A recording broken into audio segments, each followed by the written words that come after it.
pues la liturgia, las misas de estas últimas semanas antes de la Semana Santa, todas nos hablan del primer fruto de la conversión. Y el primer fruto de la conversión será siempre la penitencia. Sí. Por eso nuestro Señor en el Evangelio dice que el reino de los cielos se le quitará a quien no dio muestras de penitencia. Entonces, en la parábola que nos presenta el Evangelio, pues nos da a entender en cierta forma todo lo que nuestro Señor ha hecho por la viña del alma que nos ha confiado a cada uno de nosotros, y que nosotros, por el pecado, arruinamos, matamos a Dios en el alma por el pecado mortal. Entonces, por eso dicen: vengan, lo matemos y nos quedaremos con la herencia. Y agarrándolo, lo empujaron fuera de la viña y lo mataron. Entonces, para poder entender la malignidad, la seriedad del pecado mortal, tiene uno que necesariamente entender esta conexión íntima y misteriosa entre los pecados nuestros y la pasión de nuestro Señor, porque los dos están unidos de forma íntima y misteriosa. Entonces, nuestros pecados son la causa de la muerte de nuestro Señor. De ahí que todo pecado está relacionado íntima y misteriosamente con su sufrimiento. Entonces, solo reconoceremos la fealdad del pecado, las consecuencias del pecado, si sabemos relacionarlo con la pasión de nuestro Señor. Esto no lo hacemos si no es por la ayuda de la gracia. Solo así, viendo el pecado de esta forma, o desde esta perspectiva, podríamos nosotros tener la idea de crear la contrición por nuestras faltas, por nuestros pecados. Entonces, la conversión que insistentemente nos pide el Señor, y de modo particular durante la Cuaresma, debe partir de este rechazo firme de todo pecado y de toda circunstancia que nos ponga en peligro de ofender a Dios. Entonces, el pecado no es solamente serio porque está conectado con la muerte de nuestro Salvador. Es serio porque ya en la práctica el pecado o la vida del pecado está íntimamente relacionado con la negación de Dios.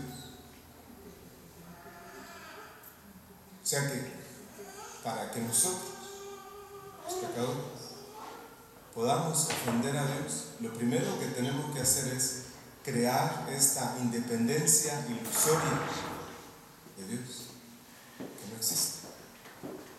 Es decir, asesinar la idea de Dios en nosotros para luego ofenderlo y vivir como si no existiera. Y esto de vivir como si no existiera es ya, hablando en propiedad, la negación de la existencia de Dios. Y en esta negación de la existencia de Dios, pues vive la inmensa mayoría de la gente. ¿Sí?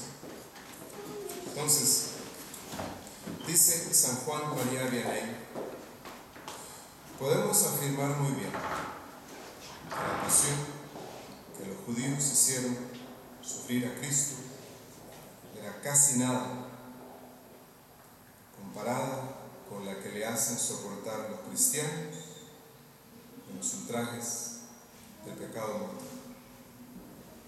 ¿Cuál va a ser, dice, ¿Cuál va a ser nuestro horror cuando Jesucristo nos muestre las cosas por las cuales lo abandonaron? ¿Sí? Entonces, esa es la realidad. Esa es la realidad. Y para muestra, pues ahí tenemos que esta semana firmó uno de los últimos reyes católicos de España, por desgracia, firmó esta carta o esta ley que permitiría de forma directa el aborto en las mujeres. Entonces, ahorita hay una petición a nivel mundial de pedirle al Papa que lo excomulgue, porque se lo merece. Porque de católico pues no tiene más que el nombre, como sucede con la inmensa mayoría de los jefes de los países.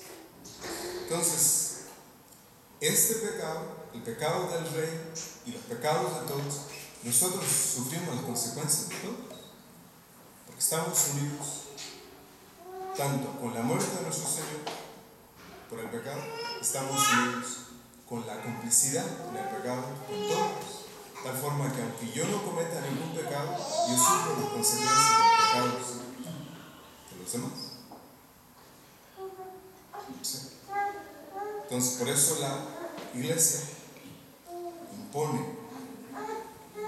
como ley la Cuaresma, para que de forma oficial y conjunta, como cuerpo de Cristo, hagamos penitencia juntos por las ofensas a Dios. Entonces, 3 cosas que cada uno de nosotros podría proponerse hacer. La primera, liberarse del poder del pecado. Liberarse del poder del pecado en la vida individual. Lo segundo, pues crear o reconstruir este horror o aversión a todo tipo de pecado. Y lo último, al menos durante la Cuaresma, pues el decidirse por una vida, por una simplicidad de vida, por una vida de pobreza, de trabajos, de cruz. Porque si bien nosotros no ofendemos a Dios tan descaradamente como lo hace la inmensa mayoría de los que conocen a Dios, nosotros sí podemos, en su nombre, hacer penitencia por ellos. En nombre del Padre, del Hijo y del Espíritu Santo.